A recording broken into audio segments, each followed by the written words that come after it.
আলিপুরদুয়ারে হরপা বানের কবলে যাত্রী বোঝাই বাস ৪০ জন যাত্রী নিয়ে বাসটি ডুয়ার্সের টোটোপাড়া থেকে বীরপাড়ার উদ্দেশ্যে রওনা হয়।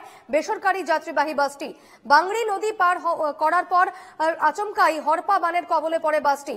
জলের তোড় এতটাই বেশি যে এখনো উদ্ধার কাজ শুরু করতে পারেনি বিপর্যয় মোকাবিলা টিম। জীবনের ঝুঁকি নিয়ে অনেক যাত্রী বাস থেকে বেরিয়ে আসেন, তবে ২৫ জন যাত্রী এখনো বাসের ভেতরে আটকে। জলের স্রোত কিছুটা কমলে উদ্ধার কাজ শুরু করা হবে বলে খবর। দেখতে পাচ্ছেন সেই ছবি, আলিপুরদুয়ারে হরপা বানের কবলে একটি বেসরকারি যাত্রী বোঝাই বাস। ৪০ জন যাত্রী নিয়ে বাসটি টোটোপাড়া থেকে বীরপাড়া যাচ্ছিল।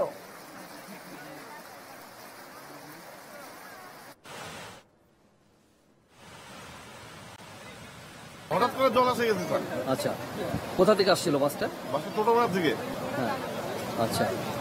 তো কোনো ক্ষয়ক্ষতি কিছু মানে এমনি লোকের কোনো ক্ষতি হয় না, কিন্তু গাড়িটা মনে হয় ক্ষতি হতে পারে, কোনো ড্যামেজ হয়ে গেছে। এমনি রেগুলার তো যাতায়াত করে বাসটা। তো ড্রাইভার বুঝতে পারেনি বোধহয় নাকি? হ্যাঁ, হঠাৎ করে জল আসলে কি করে বুঝবে?